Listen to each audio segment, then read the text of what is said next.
রক্ত ও পানি একসাথে বইতে পারে না। পাকিস্তানের ক্ষতির জন্য তাদের সেনাবাহিনী দায়ী। পরমাণু ব্ল্যাকমেইল সহ্য করা হবে না।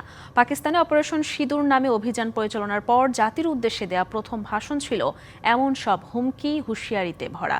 শুধু তাই নয়, অপারেশন সিঁদুর শেষ হয়নি, প্রয়োজনে আবারও অভিযান পরিচালনা করা হবে বলেও হুমকি দেন তিনি। জম্মু কাশ্মীরের পেহেলগামে সন্ত্রাসী হামলার জন্য সরাসরি পাকিস্তানকে দায়ী করলেন ভারতের প্রধানমন্ত্রী নরেন্দ্র মোদী। সোমবার রাতে জাতির উদ্দেশ্যে দেয়া ভাষণে এ ধরনের সন্ত্রাসবাদের বিরুদ্ধে যুদ্ধ অব্যাহত রাখার হুঁশিয়ারি দেন তিনি। পাকিস্তানের ক্ষতির জন্য তাদের সেনাবাহিনী দায়ী। সন্ত্রাসবাদের চোখ রাঙানি সহ্য করবে না ভারত। পাকিস্তানকে যদি বাঁচতে হয়, সন্ত্রাসের পরিকাঠামো নির্মূল করতে হবে। টেরর ও টক একসাথে চলতে পারে না।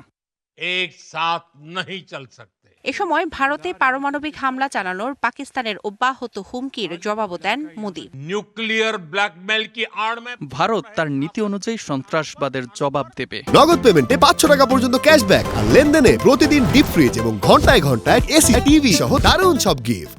কোনো ধরনের পারমাণবিক ব্ল্যাকমেইলিং সহ্য করা হবে না। নির্ণায়ক প্রহার করেগা। দুই দেশের মধ্যে চলমান উত্তেজনা ও পাকিস্তানের ভূখণ্ডে ভারতের অভিযান অপারেশন সিঁদুর চালানোর পর এটি জাতির উদ্দেশ্যে দেয়া ভারতীয় প্রধানমন্ত্রীর প্রথম ভাষণ।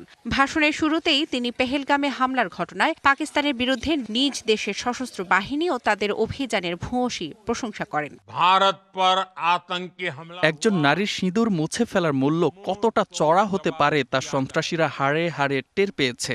অপারেশন সিঁদুরের মাধ্যমে আমাদের যা অর্জন তা দেশের সব মা ও নারীদের উৎসর্গ করছি। যুদ্ধ কা नहीं है। পাকিস্তানের সিন্ধু নদের পানি বন্টন চুক্তি স্থগিতের বিষয়েও কথা বলেন মোদী। भारत की सेनाओं ने সন্ত্রাস ও আলোচনা একসাথে চলতে পারে না। সন্ত্রাস ও বাণিজ্য একসঙ্গে চলতে পারে না। রক্ত ও পানিও একসাথে বইতে পারে না। सटीक प्रहार किया। ভাষণ দেওয়ার আগে ভারতের 3 বাহিনী প্রধান এবং প্রতিরক্ষা মন্ত্রীর সাথে বৈঠক করেন নরেন্দ্র মোদী। শোভন শাহমিন দিশা, ডিবিসি নিউজ ডেস্ক।